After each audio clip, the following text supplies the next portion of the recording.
What would you do if you lost everything at just 13 years old? No family, no shelter, no food. Most people would give up. But this boy, he chose a different path. A path that would transform him from a homeless child sleeping on cold pavements into someone who would inspire an entire community. This is the true story of how one decision changed everything. Let me take you back to a time before smartphones, before the internet connected every corner of the world, back when life moved slower and villages still breathed with the rhythm of nature. In one such village, tucked away from the chaos of modern life, there lived a young boy named Arjun. He was just like any other child, full of dreams, laughter, and innocence. His family didn't have much. His father worked construction sites, carrying bricks under the scorching sun. His mother stitched clothes for neighbors, earning barely enough to put food on their table. But they were happy, they were together. Then came that cursed monsoon season. The river that once brought life to their village turned into a monster. Dark clouds gathered for days, releasing torrents of rain that seemed endless. The water rose higher and higher until it swallowed everything in its path. That night, Arjun remembers the screaming, the chaos, the terror in his mother's eyes as she grabbed his hand and ran. But the water was faster.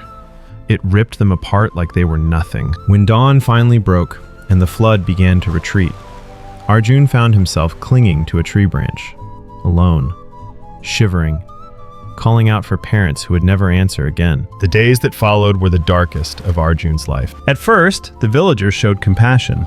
They gave him food, a corner to sleep in. But kindness has an expiration date when you have nothing to offer in return. Within weeks, the whispers started. Poor child. But what can we do? These orphans become a burden. He'll probably end up on the streets anyway. And they were right. He did end up on the streets, but not the way they imagined. Arjun walked for 3 days until he reached the nearest city. He thought cities meant opportunity. He thought someone there might need a helper, a worker, anyone willing to try. But cities don't welcome the poor with open arms. For weeks, Arjun wandered those concrete jungles. Thousands of people passed by him every day, but not a single one truly saw him. He became invisible, just another homeless child among millions. Hunger forced him to do what he swore he'd never do. He began begging. Every coin felt like swallowing his pride. Every pitiful glance from strangers felt like a knife to his soul. This wasn't living.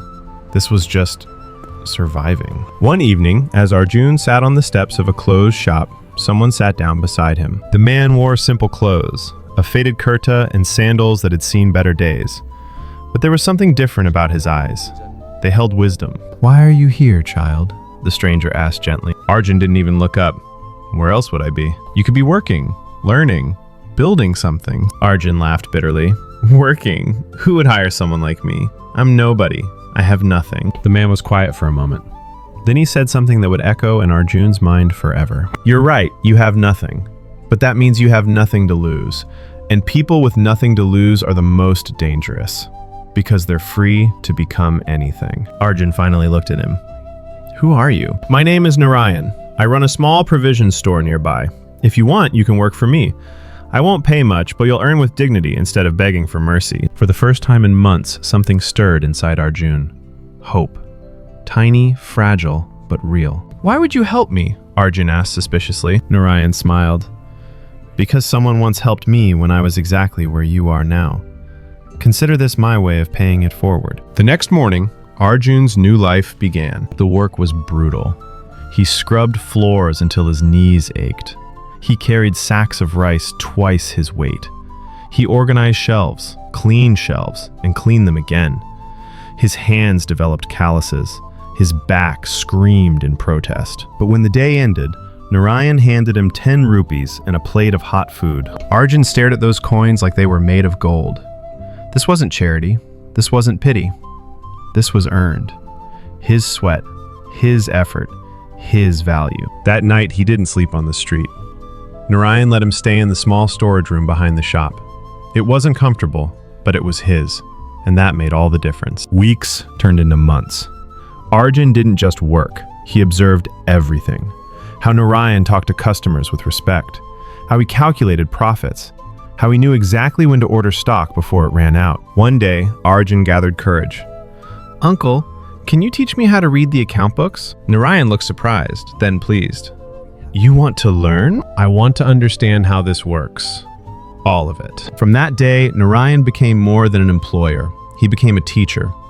Every evening after closing, they would sit together, and Narayan would explain business, math, customer relations, lessons no school had ever taught Arjun. But growth never comes without challenges. One afternoon, during the festival rush, disaster struck. Arjun was handling money when a customer claimed he gave the wrong change. The customer shouted. A crowd gathered. Narayan had to step in and refund the money, even though Arjun was certain he'd been correct. That night, Arjun sat in his room, devastated. "I failed you, Uncle." Narayan sat beside him. "No, you learned. There's a difference. Mistakes are only failures if you don't grow from them. Did you learn something today?" "Yes, to count twice, to ask customers to verify, to stay calm under pressure." "Then you didn't fail. You evolved." Years passed. Arjun was no longer the frightened boy who'd stumbled into that shop. He was 18 now, confident, skilled, and hungry for more. One night, he shared his dream with Narayan. "I want to start something of my own, Uncle. Not because I don't appreciate what you've done. I owe you my life. But because I want to prove that someone who had nothing can create something." Narayan's eyes glistened with pride. "I've been waiting for you to say that." He reached into a drawer and pulled out a small cloth pouch. Inside were savings.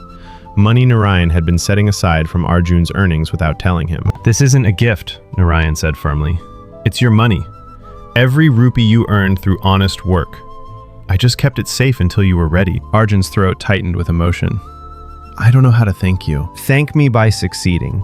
Thank me by helping someone else the way I helped you." With that seed money, Arjun started small. A tea stall at the city's busiest intersection. He woke up at 4 every morning to prepare. He served every customer with a smile. He kept his prices fair and his quality consistent. Word spread. The orphan boy who makes the best chai in the city. People came not just for tea, but for his story, for his resilience. Today, that small tea stall has grown into a thriving restaurant. Arjun now employs 12 people, most of them young kids who remind him of his younger self. He doesn't just give them jobs, he gives them the same thing Narayan gave him, a chance, knowledge, and belief. Every morning before opening his restaurant, Arjun walks past the very spot where he used to beg. It reminds him of how far he's come. It reminds him that destiny isn't something written in the stars, it's something we write with our own hands. Narayan visits often. They sit together. Two men who share an unbreakable bond. The teacher who saw potential in hopelessness. The student who transformed that potential into purpose. So here's what Arjun wants you to remember. Life will knock you down. It will take everything from you. But it cannot take your will to rise unless you surrender it. Your circumstances don't define you. Your response to them does. Stop waiting for the perfect moment. Stop begging life for opportunities. Start creating them. Start with anything, no matter how small, because the greatest journeys don't begin with giant leaps. They begin with a single, courageous step forward.